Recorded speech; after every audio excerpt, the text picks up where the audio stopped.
अस्सलाम वालेकुम। आज फिर एक बुक पर रिव्यू देने जा रहे हैं और इस बुक का नाम है जिना ऑफ पाकिस्तान। ये स्टैनले वॉलपर्ट एक ब्रिटिश राइटर है, उनकी किताब है।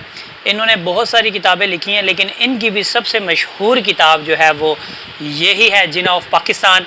यहाँ एक छोटा सा शेर है कि जिस मुसव्विर की नहीं बिकती कोई भी तस्वीर, वो तेरी तस्वीर बनाए तो छा जाए। तो यही काम स्टैनले वॉलपर्ट के साथ हुआ है कि इन्होंने जो किताब लिखी है कायद-ए-आज़म मोहम्मद अली जिन्ना पर, वो इस वजह से ये राइटर भी जो है वो बड़ा मशहूर हो गया है। और स्टैनले अपने इस किताब के शुरू में ही एक प्रीफेस पे थोड़ा सा वो देते हैं कि मैं जिन्ना की जो पर्सनैलिटी है इसको बहुत डर डर के मैंने जो है वो पूरी बायोग्राफ़ी लिखी है। और क्योंकि बहुत ज़्यादा आपको पता है कि बड़े सग़ीर में भी बड़ी कंट्रोवर्शियल पर्सनैलिटी रहे हैं। मुसलमानों के नज़दीक तो ये हीरो थे, हीरो हैं, हीरो रहेंगे। और अदर रिलीजियस की बात उसने की और सारी ये चीज़ें जो हैं वो इस किताब के अंदर वो करता है। बहुत सारी बायोग्राफीज़ जो हैं वो कायद-ए-आज़म मोहम्मद अली जिन्ना पर लिखी गई हैं, लेकिन मैं ख़ुद समझता हूँ बज़ात के ये इसने बंदे ने जो बायोग्राफ़ी लिखी है सर, सबसे बेहतरीन बायोग्राफ़ी लिखी है।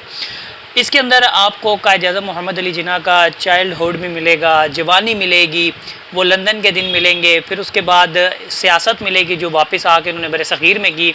और इस किताब के हवाले से बात शुरू करते हैं। नॉर्मली आप लोगों को पता है कि स्कूल में, कॉलेजेस में वो कायद-ए-आज़म के आज तक सिर्फ 14 नकात ही पढ़ाए जा रहे हैं। उसके अलावा कायद-ए-आज़म की जो पर्सनैलिटी है, कायद-ए-आज़म की जो शख्सियत है, उसके बारे में उस तरह खुलकर बताया ही नहीं जाता बच्चों को। आज दिन तक कहीं पर भी किसी स्कूल में मैंने नहीं देखा कि पाकिस्तान के किसी स्कूलों में कायद-ए-आज़म का बचपन भी पढ़ाया जा रहा हो। उसकी वजह यह है कि उसका ताल्लुक़ पाकिस्तान की क्रिएशन से नहीं है। लेकिन मैं ये समझता हूँ कि यार इतनी बड़ी शख्सियत है, आप लोग क्यों इतनी बड़ी पर्सनैलिटी को डिनाई करते हैं और सिर्फ का पाकिस्तान कायद-ए-आज़म मोहम्मद अली जिन्ना की सिर्फ सियासत पर और वकालत पर ही बात करते हैं। उनके बचपने पर बात होनी चाहिए, उनकी जवानी पर बात होनी चाहिए।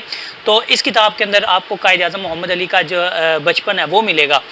फिर उसके साथ आगे चलकर आपको मिलेगा कि किस तरह जब कायद-ए-आज़म मोहम्मद अली जिन्ना अपनी किसी बात पर अड़ जाया करते थे तो फिर अड़ ही जाया करते थे। ख़ास शौक़ नहीं था शुरू में तालीम हासिल करने का, तो यही वजह थी कि वालिद इनके जो थे पूजा जिन्ना वो बड़े बिज़नेसमैन थे और इनका शौक़ हुआ बाहर लंदन जाने का। तो इनकी वालिदा जो थी वो बड़ी खौफज़दा हो गई।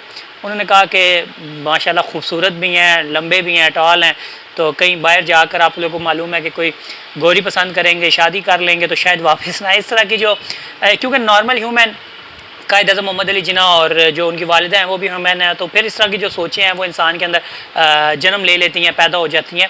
तो ये इनकी वालिदा का डर था। लेकिन कायद-ए-आज़म मोहम्मद अली जिन्ना जो हैं वो जब किसी चीज़ का फ़ैसला कर लेते हैं तो फिर उन्हें कोई रोक नहीं सकता। और यही वजह हुई, फिर वो लंदन गए और उन्होंने वहाँ पर वकालत की तालीम शुरू की और माशाल्लाह फिर क्या वकील बने। दुनिया ने देखा कैसे उन्होंने पाकिस्तान का केस लड़ा।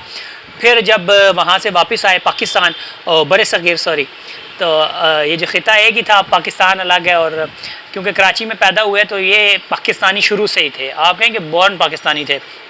फिर इन्होंने जो पाकिस्तान का केस लड़ा, दुनिया ने देखा।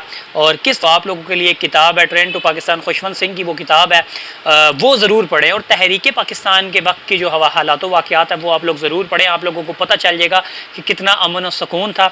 तो ऐसे नहीं जो ये दरिया रावी है ये खूनों से लाल हो गए थे, बड़ा सर कुर्बानियाँ दी गई हैं। तो इस किताब के हवाले से बात कर रहे थे, इस किताब पर ही रहते हैं। अगर तहरीक पाकिस्तान के हवाले से आप लोग वीडियोस जानना चाहते हैं तो मैं इंशाल्लाह ज़रूर बनाऊंगा। वैसे मैंने तहरीक पाकिस्तान के हवाले से कुछ वीडियोस जो हैं वो बनाई भी हुई हैं। तो पाकिस्तान, इस किताब के अंदर आपको कायद-ए-आज़म मोहम्मद अली जिन्ना का जो चाइल्डहुड है, फिर उसमें पॉलिटिकल करियर तो इसके अंदर है ही है। अच्छा, इसमें बहुत सारे लोग सवाल करते हैं कायद-ए-आज़म मोहम्मद अली जिन्ना जो हैं बड़े सियासतदान थे या बड़े वकील थे। तो मैं अगर आपको अपना व्यू दूँ ना तो बड़े वकील थे, क्योंकि जिस तरह से उन्होंने पाकिस्तान का केस लड़ा, मेरे लिए तो सबसे बड़ी अचीवमेंट वही है। लेकिन इसके अंदर पाकिस्तान बनने के बाद की जो कायद-ए-आज़म की अचीवमेंट हैं वो भी इसके अंदर मिलेंगी आपको। तो ये प्रॉपर किताब है कायद-ए-आज़म की बायोग्राफ़ी की, कायद-ए-आज़म के बचपन से लेकर कायद-ए-आज़म की वफ़ात तक इसके अंदर सारे वाक़यात जो हैं वो मिलेंगे आपको। और मेरे ख़्याल से जो बिल्कुल फेयर बुक है ना कायद-ए-आज़म की बायोग्राफ़ी के ऊपर, वो ये है। ऐसा कुछ चीज़ें आप लोगों को बुरी लग सकती हैं, लेकिन मेरे ख़्याल से इसके अंदर कोई चीज़ जो है वो गलत नहीं है। और जहाँ तक मुझे समझ में आता है ना, ये किताब बिल्कुल परफेक्ट किताब है कायद-ए-आज़म की बायोग्राफ़ी के लिए। तो अगर कोई लोग ऐसे हैं जो सीएसएस कर रहे हैं या और स्टूडेंट्स हैं या जो कायद आज़म की बायोपिक जानना चाहते हैं, तो मेरे ख्याल से उनके लिए सबसे बेस्ट किताब ये स्टैनले वॉलपर्ट की किताब है, जिना ऑफ पाकिस्तान। सर सबसे बेहतरीन किताब है और बायोग्राफी में इस किताब के मुकाबले में दूर दूर तक मेरे नज़दीक कोई ऐसी किताब नहीं है जो कायद आज़म पर लिखी गई हो। बाकी अगर आपके जहन में है तो ज़रूर मुझे दें, मैं इंशाल्लाह उस पर रिव्यू करूँगा। आपको और मेरा अल्लाह हामी नासिर हो।